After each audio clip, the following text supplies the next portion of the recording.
India ગઠબંધન ઊભું થયું, પરંતુ અત્યારે એની અંદર જ પ્રોબ્લેમ ઊભો થઈ ગયો છે અને મમતા બેનર્જીએ ઇન્ડિયા ગઠબંધન સાથે છેડો ફાડીને નમસ્કાર દર્શક મિત્રો, ઇન્ડિયા ગઠબંધનના જે શિવસેના યુબીટીના નેતા છે સંજય રાઉતે એમણે થોડા સમયો પહેલાં એક એવું નિવેદન આપેલું કે ભાઈ ઝાઝા રસોઈયા રસોઈ બગાડે. અત્યારે આ વાત અમે એટલા માટે યાદ કરાવી રહ્યા છે કે ઇન્ડિયા ગઠબંધન ઊભું થયું, પરંતુ અત્યારે એની અંદર જ પ્રોબ્લેમ ઊભો થઈ ગયો છે અને મમતા બેનર્જીએ ઇન્ડિયા ગઠબંધન સાથે છેડો ફાડીને પોતે પશ્ચિમ બંગાળમાં એકલા ચૂંટણી લડશે એવીની જાહેરાત કરી છે. તો આ ઇન્ડિયા ગઠબંધનમાં મમતાના છેડો ફાડવાને કારણે ઇન્ડિયા ગઠબંધન પર શું અસર પડી શકે એના વિશે તમારી સાથે વાત કરીશું. કારણ કે ઘણા બધા રાજકીય સમીક્ષકો છે, રાજકીય એનાલિસ્ટો છે, એમણે એવી વાત કરી છે કે આ ઇન્ડિયા ગઠબંધન બંધ થાય એવું અત્યારે લાગતું નથી. નો ડાઉટ ટેમ્પરરી થોડીક અસર પડશે. તો એના વિશે તમારી સાથે વાત કરીશું. મારું નામ રાજેશ શાહ છે અને તમે જોઈ રહ્યા છો ખબર છે .com. દર્શક મિત્રો, કોંગ્રેસ નેતા રાહુલ ગાંધીએ ભારત જોડો ન્યાય યાત્રા શરૂ કરી છે અને એ યાત્રા પશ્ચિમ બંગાળની અંદર પહોંચવાની હતી. એના એક દિવસ પહેલાં જ પશ્ચિમ બંગાળના મુખ્યમંત્રી મમતા બેનર્જીએ એવી જાહેરાત કરી દીધી કે પશ્ચિમ બંગાળમાં માત્ર ટીએમસી જ ચૂંટણી લડશે. પહેલાં એવી વાત ચાલતી હતી કે મમતા બેનર્જી કોંગ્રેસને 2 સીટ આપવા માટે તૈયાર થયા હતા કે ચલો ભાઈ 2 સીટ આપીએ, પણ એ પછી કોંગ્રેસે 6 સીટની માંગણી કરેલી. એટલે વાત એમાં બની નહીં અને સીટ શેરિંગની અંદર પ્રોબ્લેમ ઊભો થયો અને મમતા બેનર્જીએ પછી જાહેરાત કરી દીધી કે હવે ટીએમસી જ માત્ર પશ્ચિમ બંગાળમાં ચૂંટણી લડશે.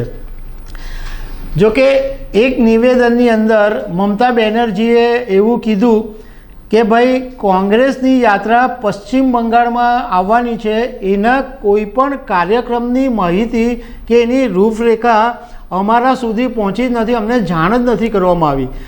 તો તમે જ્યારે આટલું સમન્વય જો સાધી નહીં શકતા હોય તો પછી તમારી સાથે ગઠબંધન રાખવાનો કોઈ મતલબ નથી. હું એકલી જ પશ્ચિમ બંગાળની અંદર કાફી છું, આવું મમતા બેનર્જીએ નિવેદન આપ્યું. આના લીધે રાજકારણના જાણકારોનું કહેવું એમ છે કે આ મમતા બેનર્જીએ જે ડિસિઝન લીધું એની એક અવળી અસર એ પડી શકે કે ઉત્તર પ્રદેશ, બિહાર, પંજાબ આ બધી જે પ્રાદેશિક પાર્ટીઓ છે એ સીટ શેરિંગ માટે કોંગ્રેસ સાથે કમ્ફર્ટેબલ નથી. કારણ કે ઉત્તર પ્રદેશની અંદર સમાજવાદી પાર્ટીના અખિલેશ યાદવ, પંજાબમાં અરવિંદ કેજરીવાલ, બિહારની અંદર નીતિશ કુમાર સીટ શેરિંગના બાબતે હજુ પણ કન્ફ્યુઝન ચાલી રહ્યું છે અને મમતા બેનર્જીના નિર્ણયને કારણે આ લોકો પણ પછી જો એવો નિર્ણય લેશે કે ભાઈ અમે પણ અમારા રાજ્યની અંદર એકલા ચૂંટણી લડીશું તો ઇન્ડિયા ગઠબંધનને એક મોટો પ્રોબ્લેમ ઊભો થઈ શકે. જોકે કેટલાક રાજકારણના જાણકારોનું કહેવું એમ છે કે આને લીધે ઇન્ડિયા ગઠબંધનનું સ્વરૂપ બદલાઈ શકે, પરંતુ ગઠબંધન તો રહેશે જ. કારણ કે એમના માટે આ એક સીટ શેરિંગનો મુદ્દો નથી. આ બધા જે 28 વિપક્ષ ભેગા થયા છે એમનો હેતુ માત્ર ભાજપને સત્તામાંથી હટાવવા અને નરેન્દ્ર મોદી સત્તામાં નહીં આવે એ પૂરતો જ એમનું ફોકસ છે. અને આ બધા જ વિપક્ષ જે છે એમનું આ ફોકસ સરખું જ છે. એટલે એ લોકો ધારો કે જુદા જુદા બી લડશે તો પણ એ લોકોનો જે મુદ્દો છે તો આ જ રહેવાનો છે.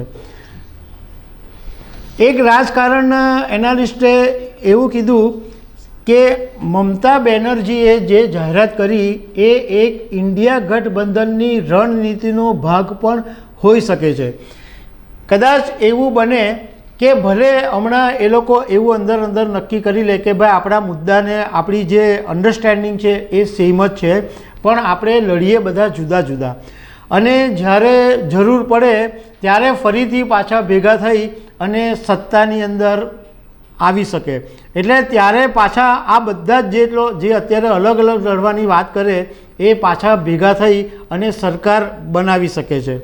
જોકે રાજકારણના જાણકારોનું કહેવું એમ પણ છે કે આ ઇન્ડિયા ગઠબંધનની અંદર ગમે એટલી બાકીની જે પાર્ટીઓ જોર કરે પરંતુ કોંગ્રેસનો હાથ ઉપર જ રહેશે, કારણ કે કોંગ્રેસ દક્ષિણની અંદર મજબૂત છે અને ઉત્તરના રાજ્યોની અંદર પણ એનું થોડું ઘણું સ્થાન છે.